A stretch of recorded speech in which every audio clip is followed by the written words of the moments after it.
ओम नमो भगवते वासुदेवाय। चौथे अध्याय में दक्ष के द्वारा भगवान की स्तुति और भगवान का प्रादुर्भाव। तो राजा परीक्षित ने पूछा कि भगवान, आपने संक्षेप से तीसरे स्कंद में इस बात का वर्णन किया है कि स्वयंभू मनवंतर में देवता, असुर, मनुष्य, सर्प और पशु पक्षी आदि की सृष्टि कैसे हुई। अब मैं उसी का विस्तार जानना चाहता हूं। प्रकृति आदि कारणों के भी परम कल्याण भगवान अपनी जिस शक्ति से जिस प्रकार उसके बाद की सृष्टि करते हैं, उसे जानने की भी मेरी इच्छा है। तो सूर्य जी कहते हैं कि सौनक जी,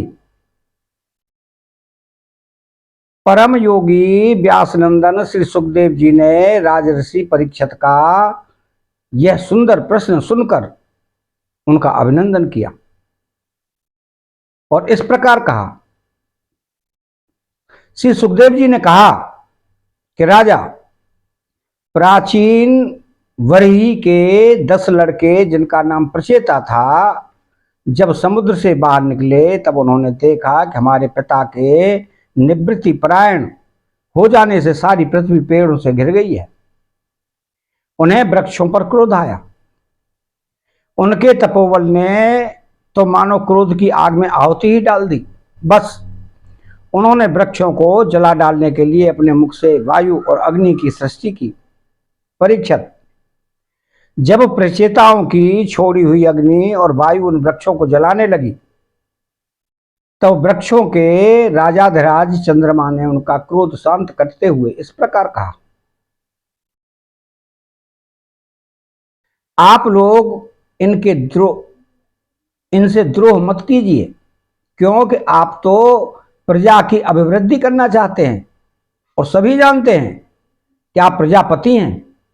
महात्मा प्रचेताओं, प्रजापतियों के अधिपति अविनाशी भगवान श्री हरि ने संपूर्ण वनस्पतियों और औषधियों को प्रजा के हितार्थ उनके खान पान के लिए बनाया है। संसार में पंखों से उड़ने वाले चर प्राणियों के भोजन, फल, पुष्पादि अचर पदार्थ हैं। पैर से चलने वालों के घास, तृणादि बिना पैर वाले पदार्थ भोजन हैं। हाथ वालों के वृक्ष, लता आदि बिना हाथ वाले और 2 पैर वाले मनुष्य आदि के लिए धान, गेहूं आदि अन्य भोजन हैं। 4 पैर वाले बैल, ऊंट आदि खेती प्रभुति के द्वारा अन्न की उत्पत्ति में सहायक हैं।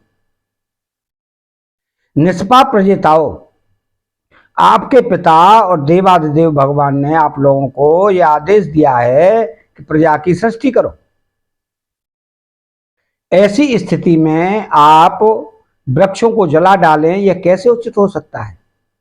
आप लोग अपना क्रोध शांत करें और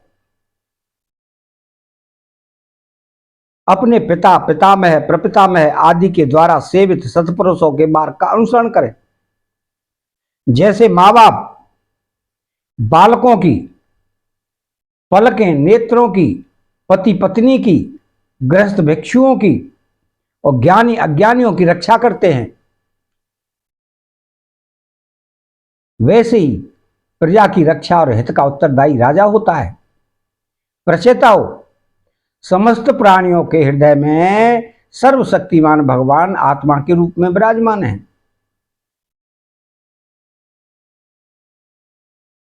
इसलिए आप लोग सभी को भगवान का निवास स्थान समझें। यदि आप ऐसा करेंगे तो भगवान को प्रसन्न कर लेंगे। जो पुरुष हृदय के उबलते हुए भयंकर क्रोध को आत्म विचार के द्वारा शरीर में ही शांत कर लेता है, बाहर नहीं निकलने देता, वो काल कर्म से तीनों गुणों पर विजय प्राप्त कर लेता है। प्रचेताओं, इन दीनहीन वृक्षों को और न जलाइए।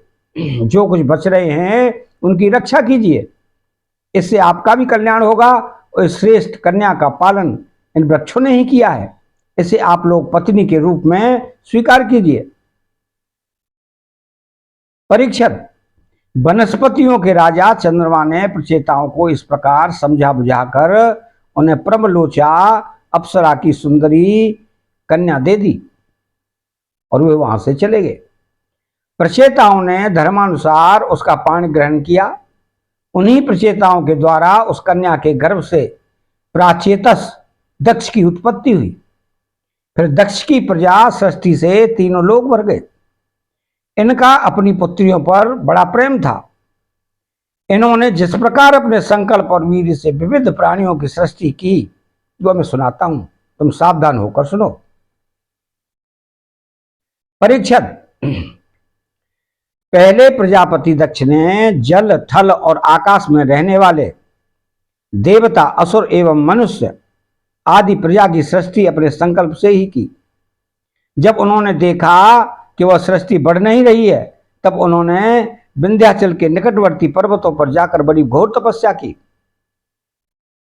वहां एक अत्यंत श्रेष्ठ तीर्थ है, उसका नाम है अगमरण। वो सारे पापों को धो डालता है। प्रजापति दक्ष उस तीर्थ में त्रिकाल स्नान करते और तपस्या के द्वारा भगवान की आराधना करते। प्रजापति दक्ष ने इंद्रियातीत भगवान की हंस गुह्य नामक स्तोत्र से स्तुति की थी। उसी से भगवान उस पर प्रसन्न हुए थे। मैं तुम्हें वह स्थिति सुनाता हूं। दक्ष प्रजापति ने इस प्रकार स्तुति की कि भगवान, आपकी अनुभूति, आपकी चित्त शक्ति अमोघ है। आप जीव और प्रकृति से परे, उनके नियंता और उन्हें सत्ता स्फूर्ति देने वाले हैं। जिन जीवों ने त्रिगुणमयी सृष्टि को ही वास्तविक सत्य समझ रखा है, वे आपके स्वरूप का साक्षात्कार नहीं कर सके, क्योंकि आप तक किसी भी प्रमाण की पहुंच नहीं है। आपकी कोई अवधि, कोई सीमा नहीं है। आप स्वयं प्रकाश और परात्पर हैं। मैं आपको नमस्कार करता हूं। यों तो जीव और ईश्वर एक दूसरे के सखा हैं तथा इसी शरीर में इकट्ठे ही निवास करते हैं, परंतु जीव सर्वशक्तिमान आपके संख्य भाव को नहीं जानता। ठीक वैसे ही जैसे रूप, रस, गंध आदि विषय अपने प्रकाशित करने वाली नेत्र, घ्राण आदि इंद्रिय वृत्तियों को नहीं जानते, क्योंकि आप जीव और जगत के दृष्टा हैं, दृश्य नहीं। महेश्वर, मैं आपके श्री चरणों में नमस्कार करता हूं। देह, प्राण, इंद्रिय, अंतःकरण की वृत्तियां, पंच महाभूत और उनकी तन्मात्राएं, ये सब जड़ होने के कारण अपने को और अपने से अतिरिक्त को भी नहीं जानते, परंतु जीव इन सबको और इनके कारण सत्य, रज और तम, इन तीन गुणों को भी जानता है, परंतु वह भी दृश्य अथवा ज्ञेय रूप से आपको नहीं जान सकता, क्यों कि आप ही सबके ज्ञाता और अनंत हैं। इसलिए प्रभु, मैं तो केवल आपकी स्तुति करता हूं। जब समाधि काल में प्रमाण, विकल्प और विपर्य रूप विविध ज्ञान, स्मरण शक्ति का लोप हो जाने से इस नाम रूपात्मक जगत का निरूपण करने वाला मन उपरत हो जाता है, उस समय बिना मन के भी केवल सच्चिदानंदमयी अपनी स्वरूप स्थिति के द्वारा आप प्रकाशित होते रहते हैं। प्रभु, आप शुद्ध हैं और शुद्ध मंदिर ही आपका निवास स्थान है। आपको मेरा नमस्कार है। जैसे याज्ञिक लोग काष्ठ में छिपे हुई अग्नि को सामधैनी नाम के 15 मंत्रों के द्वारा प्रकट करते हैं, वैसे ही ज्ञानी पुरुष अपनी 27 शक्तियों के भीतर गूढ़ भाव से छिपे हुए आपको अपनी शुद्ध बुद्धि के द्वारा हृदय में ही ढूंढ निकालते हैं। जगत में जितनी भिन्नताएं देख पड़ती हैं, वे सब माया की ही, माया का निषेध कर देने पर केवल परम सुख के साक्षात्कार रूप आप ही अवशेष रहते हैं। परंतु जब विचार करने लगते हैं, तब आपके स्वरूप में माया की उपलब्धि निर्वचन नहीं हो सकता। अर्थात माया भी आप ही हैं, अतः सारे नाम और सारे रूप आपके ही हैं। प्रभु, आप मुझ पर प्रसन्न होइए, मुझे आत्म प्रसाद से पूर्ण कर दीजिए। प्रभु, जो कुछ वाणी से कहा जाता है अथवा जो कुछ मन, बुद्धि और इंद्रियों से ग्रहण किया जाता है, वो आपका स्वरूप नहीं है। क्यों? कि वह तो गुण रूप है और आप गुणों की उत्पत्ति और प्रलय के अधिष्ठान हैं। आप में केवल उनकी प्रतीति मात्र है। भगवान, आप में ही यह सारा जगत स्थित है, आपसे ही निकला है और आपने और किसी के सहारे नहीं, अपने आप से ही इसका निर्माण किया है। यह आपका ही है और आपके लिए ही है। इसके रूप में बनने वाले भी आप हैं और बनाने वाले भी आप ही हैं। बनने बनाने की विधि भी आप ही हैं। आप ही सबके काम लेने वाले भी हैं। जब कार्य और कारण का भेद नहीं था, तब भी आप स्वयं सिद्ध स्वरूप से स्थित थे। इसी से आप सबके कारण भी हैं। सच्ची बात तो यह है कि आप जीव जगत के भेद और स्वगत भेद से सर्वदा रहित एक अद्वितीय हैं। आप स्वयं ब्रह्म हैं। आप मुझ पर प्रसन्न हो प्रभु। आपकी ही शक्तियां वादी प्रतिवादियों के विवाद और संवाद एकमत्य का विषय होती हैं, उन्हें बार बार मोह में डाल दिया करती हैं। आप अनंत, अप्राकृत, कल्याण गुण गणों से युक्त एवं स्वयं अनंत हैं। मैं आपको नमस्कार करता हूं। भगवान, उपासक लोग कहते हैं कि हमारे प्रभु हस्तपादादि से युक्त साग्र विग्रह हैं और सांख्यवादी कहते हैं कि भगवान हस्तपादादि विग्रह से रहित निराकार हैं। यद्यपि इस प्रकार वे एक ही वस्तु के दो परस्पर विरोधी धर्मों का वर्णन करते हैं, परंतु फिर भी उसमें विरोध नहीं है। क्यों? कि दोनों एक ही परम वस्तु में स्थित हैं। बिना आधार के हाथ पैर आदि का होना संभव नहीं और निषेध की भी कोई न कोई अवधि होनी ही चाहिए। आप वही आधार और निषेध की अवधि हैं। इसलिए आप साकार निराकार दोनों से ही अविरुद्ध सम पर ब्रह्म हैं। प्रभु, आप अनंत हैं। आपका न तो कोई प्राकृत नाम है न कोई प्राकृत रूप। फिर भी जो आपके चरण कमलों का भजन करते हैं, उन पर अनुग्रह करने के लिए आप अनेक रूपों में प्रकट होकर अनेकों लीलाएं करते हैं तथा उन उन रूपों एवं लीलाओं के अनुसार अनेकों नाम धारण कर लेते हैं। परमात्मन, आप मुझ पर कृपा प्रसाद कीजिए। लोगों की उपासनाएं प्रायः साधारण कोटि की होती हैं, अतः आप सबके हृदय में रहकर उनकी भावना के अनुसार भिन्न भिन्न देवताओं के रूप में प्रतीत होते रहते हैं। ठीक वैसे ही जैसे हवा गंध का आश्रय लेकर सुगंधित प्रतीत होती है, परंतु वास्तव में सुगंधित नहीं होती, ऐसे सबकी भावनाओं का अनुसरण करने वाले प्रभु मेरी अभिलाषा पूर्ण करें। श्री सुखदेव जी कहते हैं कि परीक्षित, विंध्याचल के अघरमर्षण तीर्थ में जब प्रजापति दक्ष ने इस प्रकार स्तुति की, तब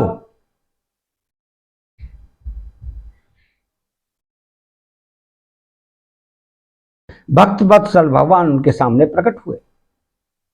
उस समय भगवान गरुड़ के कंधों पर चरण रखे हुए थे। विशाल एवं हृष्ट पुष्ट 8 भुजाएं थी।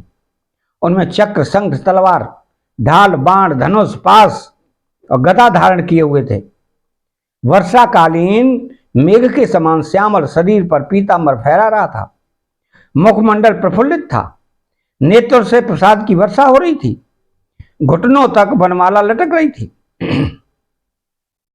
वक्ष स्थल पर सुनहरी रेखा, श्री वत्स चिन्ह और गले में कौस्तुभ मणि जगमगा रही थी। बहुमूल्य किरीट, कंगन, मकराकृत कुंडल, करधनी, अंगूठी, कड़े, नूपुर और बाजूबंद अपने अपने स्थान पर सुशोभित थे। त्रिभुवनपति भगवान ने त्रैलोक्य विमोहन रूप धारण कर रखा था। नारद, नंद, सुनंद आदि पार्षद उनके चारों ओर खड़े थे। इंद्र आदि देवेश्वर गण स्तुति कर रहे थे तथा सिद्ध गंधर्व और चारण भगवान के गुणों का गान कर रहे थे। यह अत्यंत आश्चर्यमय और अलौकिक रूप देखकर दक्ष प्रजापति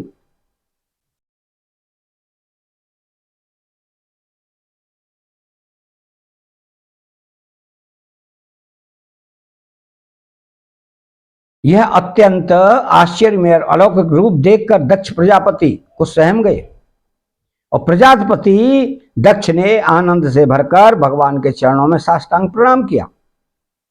जैसे झरनों के जल से नदियां भर जाती हैं, वैसे ही परमानंद के उद्रेक से उनकी एक एक इंद्रिय भर गई। आनंद परवश हो जाने के कारण वे कुछ भी बोल न सके। परीक्षित, प्रजापति दक्ष अत्यंत नम्रता से झुककर भगवान के सामने खड़े हो गए। भगवान सबके हृदय की बात जानते ही हैं। उन्होंने दक्ष प्रजापति की भक्ति और प्रजा वृद्धि की कामना देखकर उनसे यूं कहा। श्री भगवान ने कहा कि परम भाग्यमान दक्ष, अब तुम्हारी तपस्या सिद्ध हो गई। क्यों कि मुझ पर श्रद्धा करने से तुम्हारे हृदय में मेरे प्रति परम प्रेम भाव का उदय हो गया है। प्रजापति, तुमने इस विश्व की वृद्धि के लिए तपस्या की है, इसलिए मैं तुम पर प्रसन्न हूं। क्यों कि यह मेरी ही इच्छा है कि जगत के समस्त प्राणी अभिवृद्ध और समृद्ध हों। ब्रह्मा शंकर, तुम्हारे जैसे प्रजापति, स्वयंभू आदि मनु तथा इंद्रादि देवेश्वर, ये सब मेरी विभूतियां हैं और सभी प्राणियों की अभिवृद्धि करने वाले हैं। ब्राह्मण, तपस्या मेरा हृदय है, विद्या शरीर है, कर्म आकृति है, यज्ञ अंग है, धर्म मन है और देवता प्राण है। जब यह सृष्टि नहीं थी तब केवल मैं ही था, और वह भी निष्क्रिय रूप में, बाहर भीतर कहीं भी और कुछ न था। न तो कोई दृष्टा था और न कोई दृश्य था। मैं केवल ज्ञान रूप और अव्यक्त था। ऐसा समझ लो मानो सब और सुसुप्ति ही सुसुप्ति छा रही हो। प्रिय दक्ष, मैं अनंत गुणों का आधार एवं स्वयं अनंत हूं। जब गुणमयी माया के क्षोभ से यह ब्रह्मांड शरीर प्रकट हुआ तो उसमें अनियोजित आदि पुरुष ब्रह्मा उत्पन्न हुए। जब मैंने उनमें शक्ति और चेतना का संचार किया तब देव शिरोमणि ब्रह्मा सृष्टि के लिए उद्यत हुए, परंतु उन्होंने अपने को सृष्टि कार्य में असमर्थ सा पाया। उस समय मैंने उन्हें आज्ञा दी कि तप करो। तब उन्होंने घोर तपस्या की और उस तपस्या के प्रभाव से पहले पहल तुम 9 प्रजापतियों की सृष्टि की। प्रिय दक्ष, देखो, यह पंचजन प्रजापति की कन्या आसिक्री है।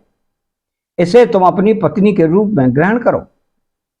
अब तुम गृहस्थोचित स्त्री सहवास रूप धर्म को स्वीकार करो। यह असिक्री भी उसी धर्म को स्वीकार करेगी, तब तुम इसके द्वारा बहुत सी प्रजा उत्पन्न कर सकोगे। प्रजापति, अब तक तो मानसी सृष्टि होती थी, परंतु अब तुम्हारे बाद सारी प्रजा मेरी माया से स्त्री पुरुष के संयोग से ही उत्पन्न होगी तथा मेरी सेवा में तत्पर रहेगी। श्री सुखदेव जी कहते हैं कि विश्व के जीवनदाता भगवान श्री हरि यह कहकर दक्ष के सामने इस प्रकार अंतर्ध्यान हो गए जैसे स्वप्न में देखी हुई वस्तु स्वप्न टूटते ही लुप्त हो जाती है। अतः यहां 4था अध्याय समाप्त होता है। चैनल को सब्सक्राइब करें, बेल आइकन घंटी को दबाएं और कमेंट बॉक्स में श्री राधे कृष्णा लिखें। जय श्री कृष्णा।